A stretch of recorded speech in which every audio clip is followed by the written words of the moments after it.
dilinis na naman. Ay, kakapoy. Naglinis man ako the other day, no? Kaya lang kanina, may naglinis sa aming heater.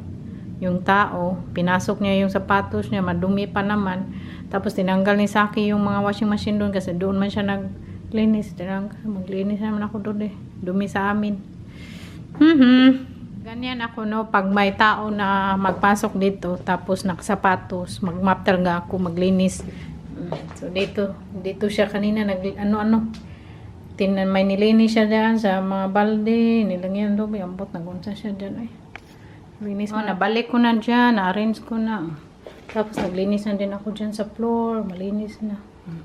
Yung nabahin ko, konti lang naman, bukas na kamap na din tayo, sinaw pa sa paglilinis ba, kasi mainit yung weather dito, para akong nahihilo. Anyway, may vertigo din kasi ako, no? So tapos, hindi naman very mabigat yung oven. Ano lang yung, magaan naman yung oven. Tapos, mapagod ako. So, sabi ko kay Saki na, tinext ko siya ba kasi nasa opisina man siya. Nilinis ko kasi, tapos nagmap ako, binacuum ko muna kasi pag hindi mo siya i-vacuum, tapos i-map mo right away yung dust, didikit siya sa map kasi yung map basa. So, yun. Malinis na lahat. Hindi ako naglaba today kasi yung inayos ng tao doon naglilik. So, titingnan pa ni Saki. Pero kinlose ko na yung water ng pang sa washing machine ba para hindi na siya mag-leak. Tapos, pagkatapos kong naglinis, nag-relax at naligo. At pagkatapos, tingnan nyo yung bangs ko kasi mataas na. Kinat ko yung bangs ko. Tapos, pinlansya ko yung buhok ko. Yun. Tapos, tinext ko si Saki, sabi ko, ayaw ko magluto, pagod ako. Tapos, kung magluto ako, magbili pa ako ng grocery. Yung supermarket harap sa amin is nirenovate. So, close siya. At magbike pa ako ng mga 20 minutes going to the supermarket. Yung sa Lidl, yung malalayo dito sa amin. May supermarket naman dito din yung likod nito na doon yung Albatine, pero kasi mas mahal siya ba, so dito lang kami namimili sa Albatine yung hindi namin mabibili sa Lidl, or yung karap sa amin na supermarket is Aldi. So parang kung wala dito sa Aldi, binibili namin sa Lidl, tapos yung wala sa Lidl, binibili namin sa Albatine, ganyan. So sabi ko, ayaw ko magbike, napagod ako sa paglilinis ko, tapos nahilo ako, at ayaw ko din magluto, sabi ko, hindi nagluto naman ako everyday, no? So, sabi niya, magkainan tayo sa labas. Kasi, pagkabukas, magkain din siya kasama yung katrabaho niya. So, sabi ko, pwede ba tayo magkain today? Kasi, syempre, magkain pa sila bukas. Tapos, the day after, magkain na naman sila kasama yung best friend niya. So, in 1 week, 3 times. Pero, yan naman lagi noon, no? Pero ngayon, nagsisave kami kasi may gusto kaming gawin. Yun. Anyway, at magbakasyon din kami sa Budapest end of this month. So, kaya at may gusto kaming gawin pag mag-uwi kami sa Pinas. So, nagsisave kasi magasto dito lagi pag kumakain ka sa labas. Siguro mas-spend namin kaming dalawa 80 euros. Kung mag-dessert ka pa siguro mga 90 euros. Ganyan. So, kami lang dalawa niya. 90 euros na. Yung 90 euros tapos, 1 euro today is 65. So, 90 times 65. O, madala mo na yung buong pamilya mo pag kumakain ka sa Pinas. O, diba? Kaya, katapos ko lang din nag-apply ng bagong trabaho. Kay last time, hindi man ako natanggap po. Ambot. Noon, ayaw kong magtrabaho. Tapos, mag-apply ako. Tawagan ako. Tapos, ngayon, gusto ko na magtrabaho.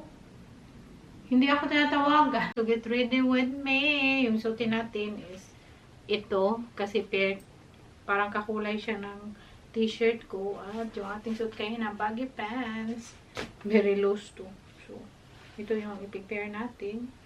Tapos, ano kayang i-bag ko? Kasi cellphone lang naman yung dadalhin natin. Ito siguro yung bag ko, no? Ang cute nito na bag.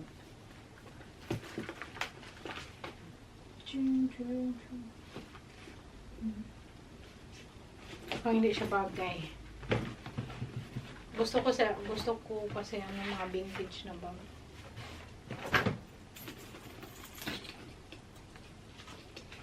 Parang mag-disco. Okay lang din to, black. Pero parang hindi siya matchy-matchy. This is my favorite vintage bag. Ito talaga yung paborito ko na vintage bag. Grabe. Sobrang ganda. Tapos very good quality. Diba? So, minsan ko lang dinadala kasi, syempre, paborito ko. Ayaw ko masira. Pero very naman ako sa gamit, no? So, I think, ito na lang siguro, or itong green. Vintage din to. Ganyan ko lang. No, hindi na. Hindi na green. Ito na lang siguro. Ito na lang siguro yung bigay ng ate ko. Tapos, ganyanin ko. OTD for today. Check. Yung book natin kay Pilansya man. So, yan ang pa-OTD natin for today. So, yan lang. Very simple. Samahan nyo service. Wow, so guwapo may service. Uy! Thank you. You're welcome. Tara na. So where do you want to go? Where just go? I don't know. Indian. Kaya ang tagal ko na hindi nakakain dito. Wala pang tao. Gutom na ako eh. I don't need my glasses anymore. If you're gonna order for me. Yeah.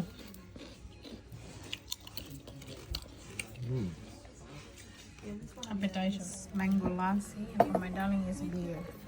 Yung init ba nag-shiny din ito. Yung palit kami ni sa akin ng upuan kay yung init nagsilaw-silaw pa doon.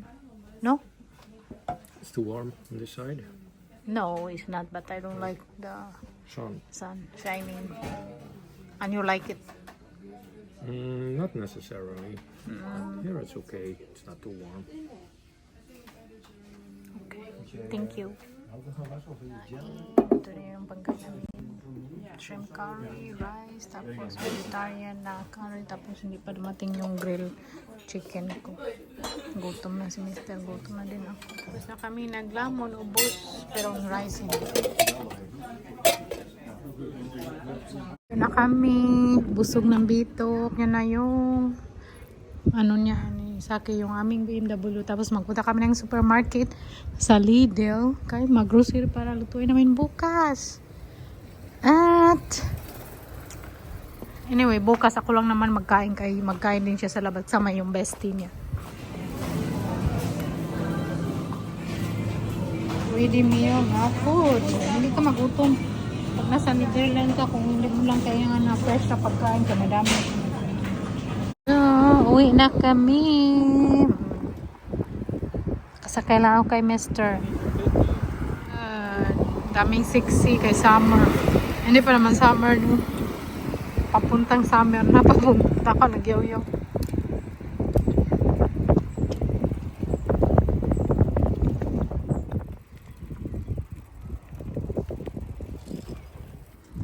Ito kami sa yung market na naman iba. Ang ganda ng flower. Sunflower. Ang ganda ng bulaklak nila. Ang init. Kaya lang madali siyang matsugi kay mainit ang weather. Harapan ko. Uy. Strawberry dami strawberry ba tapos €2.70 na nagbili ako nito ng gusto kong sabaw kaya parang para bang kung hindi ka nagsabaw dry laging kinakain parang magluya ka magluya na beef kung palit bibilin ko kay good meat ang mahal man.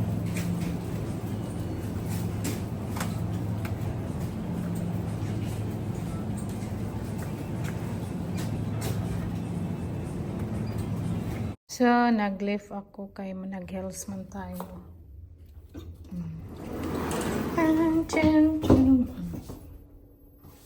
Yung damit ko ba naghusus na. Tapos nakakalo na ako kay mainit na. Uy, kinimutan ko i-press yung ating dyan. Diba?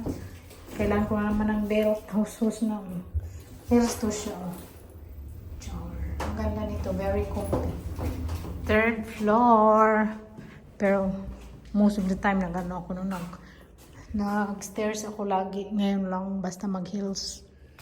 Natin, very cute. Bigay ng ate ko. Shout out sa ate ko dyan. Bigay niya to. Tingnan nyo. Ano sa tingin nyo yung bangs natin? Tapos yung straight hair natin. Si Saki, mas gusto niya. You like my hair straight than curly to? I like it like this. Yeah. Kaya gusto niya straight. Ayaw niya yung kinukulot-kulot yung buhok. Gusto niya straight lang. So, kaya today, lunch ako siya. Kasi ito yung gusto niya. Para magkain kami sa labas. Buwang wala naman problema sa akin. No? Kahit magkain kami sa labas. 3 beses sa isang linggo. Kaya lang gusto ko. Kaya lang ayaw ko. Kaya ano ba? Sayang pag hindi mo ubusin at ang mahal. Kaya pag magkain talaga kami sa restaurant, kami na rin sa akin, at ako, ubusin ko talaga yan. Pero pag hindi na kaya ubusin, hindi na. Kasi sayang yung binayad mo. At hindi man kasi normal dito na pag may matira, take out ba? Hindi yan uso dito. Pero yung iba, pwede na mo namang i-take out yung natira ng pagkain. Pero hindi talaga yung kagaya sa atin sa Pinas ba? Kasi parang kung mag-take out ka, ikaw lang yata mag-take out na may natira. Anyway, so, yung binili namin doon, ears beef. From Ireland, Pumpkin, no? Ireland, yeah. From Ireland. Ireland? Ireland. Ireland. Hindi ko na mabigkas. Hindi na marunong sa ita. So, nabili ako na to. Ang mahal, alam niyo ba noon, makabili na ako ng tag 7 euro. Ngayon, ano na siya, 11 euro 18 cents. Tapos, hapa kilo. Nagmahal na talaga ng lahat. Dito sa Netherlands, nagmahal na din ang lahat. Lahat ng bilihin. Kahit saan naman ang mundo noon, nagmahal. Pero, ano yan, pag magmahal yung bilihin, ano din, yung sweldo tataas din. So, kanyan yan. Pag mahal ang bilihin, yung sweldo tataas. Chay! Noon, no, sa Leyte pa kami katira, may tanim kami nito. Ang sarap to, gisa lang. So, yan, magsabaw tayo bukas. Kaya parang, ano ba, na-miss kong magsabaw. Gusto ko sana kanina, magpunta ako ng Kroningin. Magkain ako doon ng ramen. Diba? Pag ma-miss ko yung sabaw, magpunta na ako doon. Kasi kapag magbili ka din ng mga ingredients, mahal din. Ganyan ito. Beef. Almost 11 euro 18 cents. Tapos doon yung per serve, 15 euro. Pero makakain din namin mga 3 beses kasi hindi man maubos. Pero mahal pa din kasi mag-gas ka pa, mag-ano. At hindi naman kami masabaw lagi. Kaya lang, today, ano yung train ba? May inayos yung train. So, magsakay ka pa ng bus, tapos train, walang straight.